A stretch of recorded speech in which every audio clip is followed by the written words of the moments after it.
president of the organization, the executive director for the museum. Also with us today is my colleague, one of our officers, Richard August, who's a docent here as well. So he and I are kind of going to trade off. So we formed originally as a state chartered militia. Militia has a very negative connotation in modern political terms. So when you hear people, Americans hear the word militia, they immediately assume right-wing, anti-government stuff, and that's not what we're about here. We celebrate the American tradition of militias, right? So these are citizen soldiers. Every town and village in New England would have a militia. And for a lot of our American history, it was compulsory that you would serve. When you reached a certain age, you would enlist in your local town militia. You would train in the town square, once or twice a week, practice to be a soldier, and you would be called on by your state government, your local town, the federal government, to protect your town or your state in times of war. And before the American Civil War in the 1860s, we had no standing army, basically. A very, very tiny, small army. Literally 10 to 12,000 soldiers. And so in time of war, they relied on these militias to serve. And our museum is kind of celebrates that tradition, these citizen soldiers. Almost everything you see in our museum is directly tied to our little state of Rhode Island, small state in the country. We're about the size of a county in most other states. But it's rare to see so much material that's tied together through families, histories, through our local towns. And we know who carried a lot of these objects, who used these things, and that allows us to tell some really neat stories. So we started as state charter militia. We raised the money and largely physically built this building ourselves between 1913 and 1914. We leased the building to elements of the Rhode Island National Guard.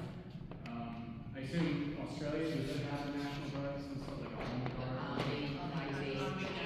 Is it always like a federal level, national? We just have reserves, which can be Get part-time, it's so they call one if there's something going on. I got it. Yeah, so they're not full-time. Yeah. So we had state National Guard units that operated out of here with us. And this building has always been a function place. So for 120 years, there have been trade shows, parties, dinners of all sorts, corporate meetings, government meetings. It's been used for everything you can think of. And so it's not surprising that, any activity in the building is not necessarily military activity. On the lower level, just down the staircase there, 20 feet from this level, and you would hear heavy box sounds being slid across the floor. It's not just like a heavy cardboard box being dragged on the floor. And your first instinct is, who's here? Who is that? It's so loud and so obvious. Then when you come in and turn here or on below, you look at security footage, you see nothing. A couple of stories of more of the bigger things that have happened. We were returning chairs from downstairs in this room. We were stacking them along the wall here. So we were coming in through that doorway where you see the exit sign on my right. This was dark. We had two different guns here. And one of my colleagues, who was a combat veteran, never had a paranormal experience in his life. He was ahead of me carrying chairs into here. I came in behind him 10 seconds later, and he just was totally petrified. And he's like, look at me, and he had goosebumps all up and down his arms, and his hair was standing up, and I'm like, what's wrong? He's like, I just saw a ghost. I'm like, what? He's like, I just saw a figure appear here, he said, and basically walk in this direction like this. From one gun about the time I got here, just vanished. And he said he could see from the waist up, he could not see the legs, and he said the part that bothered him the most was the arm swing did not match the speed as the person moved across. He said that really creeped him out. And I could just tell by his genuine reaction that he saw what he saw. And I said, what did he look like? And he said he was short and had comb back slick hair, He had a short sleeve, button-down shirt with a wide open collar, and he was just like this. And he named to a T Major Jim Wilson, who was a retired major in the Army, and he was a caretaker here. He was very curmudgeon-y. He was kind of hunched over like this, and he literally lived in a closet in the back room, a little shower back there. He lived in the building for like 30 years. And he was the caretaker, and he passed away right when I came. I had only seen him around town, I didn't know him at all. And Tim, I never met the person. Tim's not from around here. I had no idea the description is exactly this guy. He always wore these button-down, short-sleeve, nippy shirts with these big collars. And so we think he's one of the people that's around here. We've got him on EVP, but we've asked for his name, and he's responded. I'm going to tell, sorry, I'm going on. Tell them about the mushrooms you guys ate before that. Yeah. Right. We've had, so one of my favorite stories is related to Jim Wilson. So when I first started here 11 years ago, there was an even bigger American flag, a modern nylon flag just hanging in front of all of this here. It's giant. Behind the flag, glued onto the wall, was this little faux wood plaque. And it said, flag gift of Major Jim Wilson. He bought this flag, donated to the Varnums, and he himself made a plaque to show that he had given it as a gift. Yes, you did. And it was behind the flag, and I'm like, this is ugly. And I literally peeled it off the wall. I'm by myself, and I chucked it down in the basement. No one noticed. It's behind the flag. No one ever sees it. And 2 years after I did this, I had 2 younger women come in for a tour. Not my usual clientele for a military history museum. And I'm doing my thing. We're walking around, and they start acting uncomfortable and like looking at each other and like just. I could tell they weren't really paying attention to my stories. And I'm like, I finally had to stop and say, "Is there something wrong? Like, you guys seem like you're upset about something." And they look at each other, and one nods, and the other says, "Well, we have abilities. We can see things that other people can't see." And I'm like, "Oh, I'm very open to that. Can you tell me what you're seeing? I'd love to know what you're picking up." And we kind of walk around. It was interesting.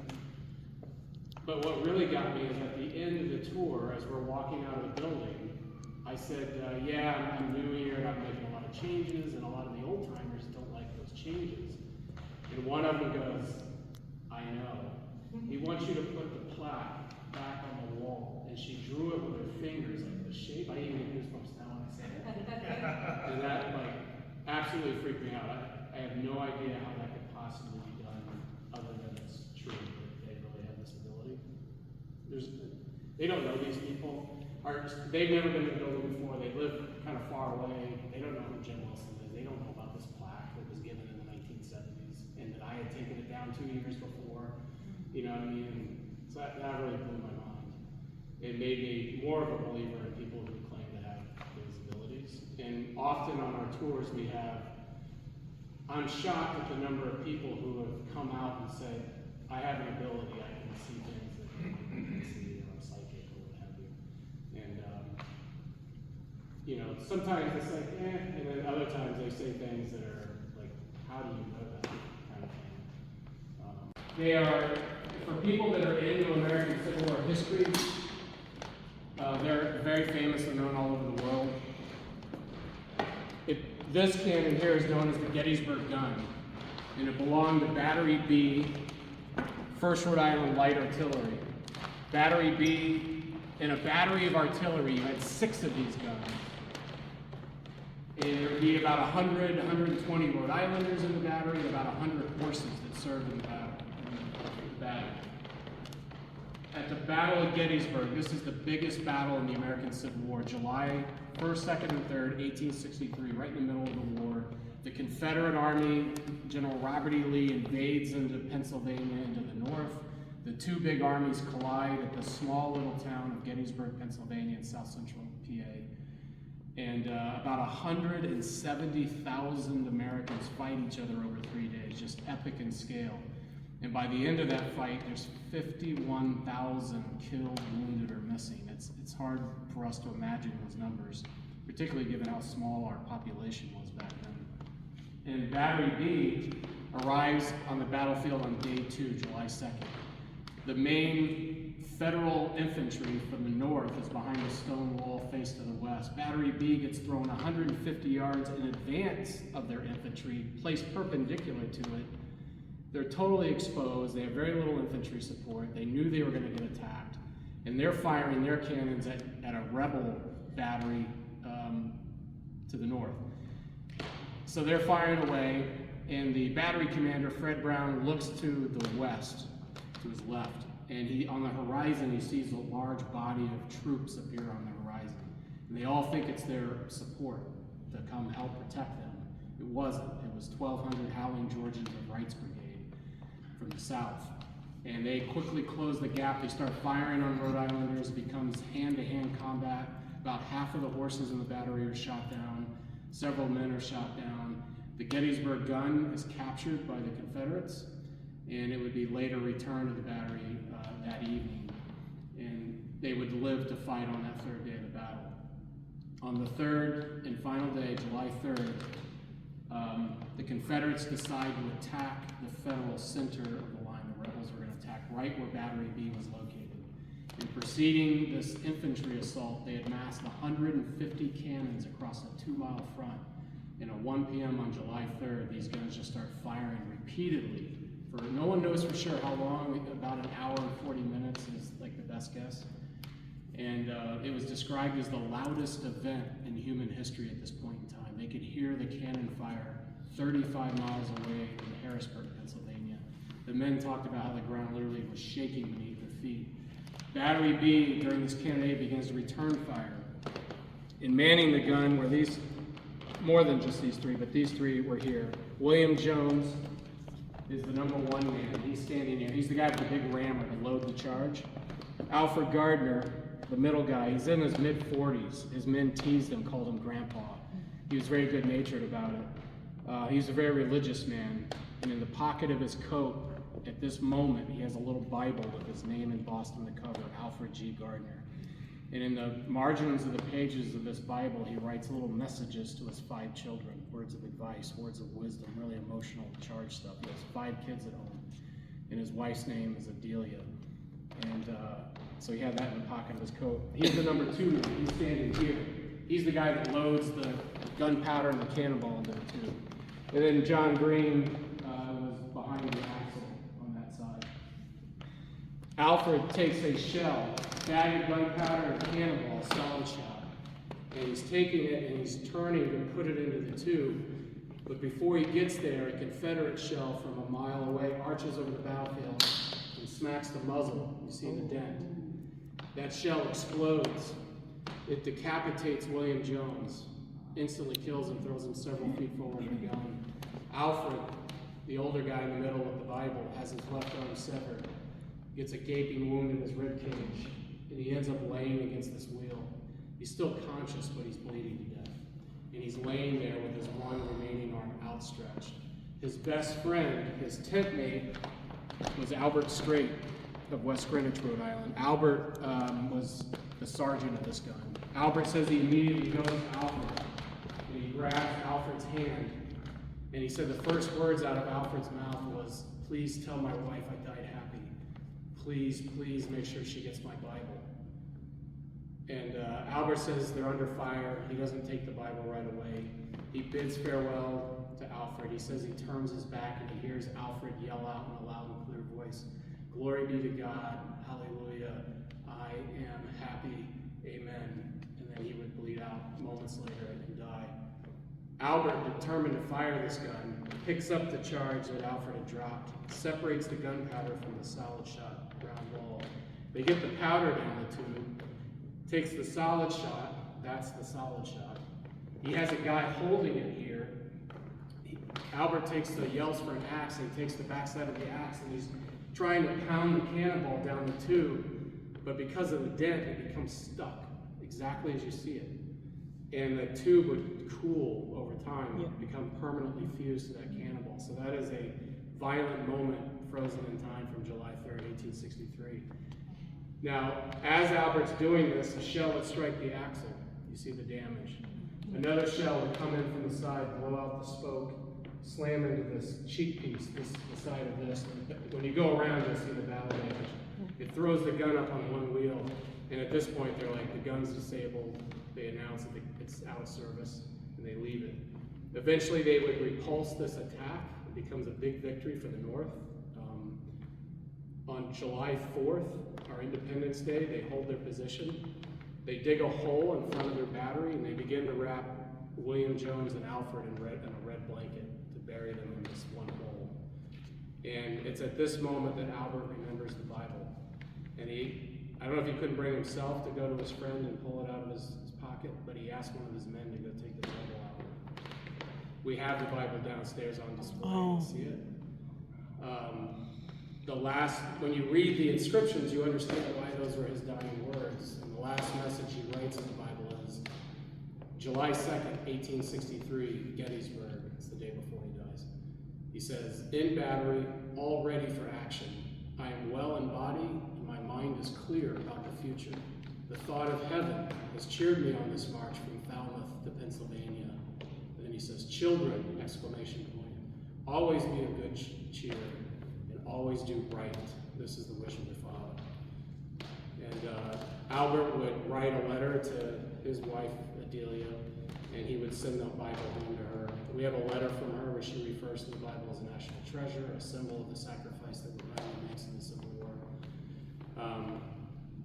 And one of the we've actually had a few weird synchronistic things happen with the story. So literally about 2 months ago at Brown University in their archives, a poem was found, a handwritten poem from 1950 that no one knew existed, written by Alfred's youngest daughter. 1950. And it was a poem about the Gettysburg gun and her father's service and his sacrifice. And so we're actually gonna do an event early next year, where we're gonna read that poem and we're gonna display it.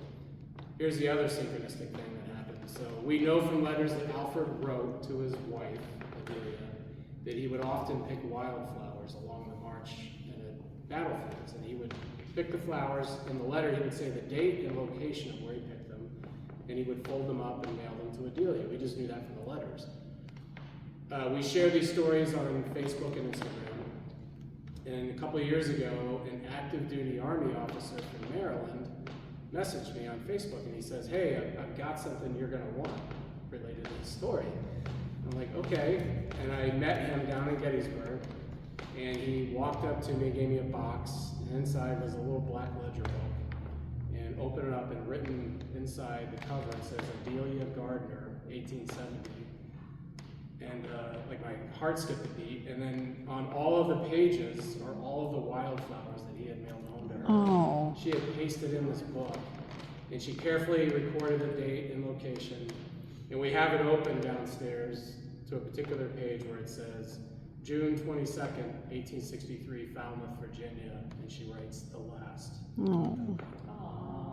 Yeah. And, it's weird too that it'll be in spurts. We've had things like for a month or two, there'll be like repeated things every week where it'll happen in different of our doses. And then we'll go 6 months and like nothing happens at all. Or nobody's here at the time that it happens. Right. But You just don't know. It's a sliver of time. Yeah. You be there at what time. Yeah. So that's the Bible, by the way, up in the center of that case, and then the flowers are on the other side where she's looking. You can see Alfred's name on the Bible. It's very fragile. Eventually, we're going to digitize all the inscriptions. You made a book out of it. Document conservatory. Done by our document conservator. It's, Yeah. It's a little custom-made book cradle. Yeah, I used to do it, and I was down there too. What was that? But they do a lot of damage Oh, to yeah. you. Sure. You know what I mean? So, Yeah. Just convert that. they break ribs and they. Tear your, like Yeah. something like this will tear your arm or leg right off. Oh, no So doubt. I'll tell the shorter version of this story. So this is Fred Brown. This is the guy who commanded the Gettysburg gun. He was at Gettysburg as the commander. He's on horseback. That's a picture of Fred. He's very short. He's up on a platform, mind you. Based on his uniform, we think he's 5'0" Wow. Very short. So short that when the war broke out, he tried to enlist in the infantry, and they're like, "You're too short." Even back then, when most people were a lot shorter than they are today. Undeterred, he ends up in the artillery. He has very strong leadership skills, and he quickly rises to command that Battery B. Remember, I said they arrived on the second day of the battle, and they were way out in front, and they got hit by these 1,200 howling Georgians of Wright's brigade. Well, he led the battery back to the stone wall to safety, about 150 yards to the right. And at that position, there's a gap in the stone wall where he was able to roll his cannons through and save his battery from annihilation. And if you go to Gettysburg National Military Park today and you stand in that spot, the stone wall ends in that very spot, and the park rangers refer to it as Brown's Gate in honor of Fred for saving his battery from annihilation. So where were they with Gettysburg? I'm trying to Yeah, memorise. it's back then. We've just yeah? done the So that's South Central Pennsylvania. No. We were at the, I went to all the battlefields, each section, and looked at all the monuments and all that. So this stuff. is Cemetery Ridge. Do you remember the carrot horse? And so just remember that. Anyway, 30 years after the battle, veterans returned to Gettysburg to plan the national park. And as you know, there's these monuments everywhere. In order for a regiment or a battery to have permission to put a monument Yeah, in the that's spot, probably interesting to know that. you had to get 2 other units to agree that you were indeed in this position. Because people were always trying to be the furthest out front. And so Wright's brigade, these rebels at the Battle of Bull Run, first major battle, he was shot to the head. Standing behind him was Private William Floyd wearing these cotton gloves, and he cradled Prescott in his arms. There's 2 accounts that he did this. Lowered him to the ground. He was the first guy in their company to be hit, and the entire company froze in shock. And he lived for a few seconds. He said, "I'm sorry, boys, I'm going." And he died. And anyway, the officers were yelling at the men to keep going because they're so under fire. And one of the officers wrote after the battle that the men eventually regained their composure and were seen loading their muskets with tears streaming down their cheeks over his loss.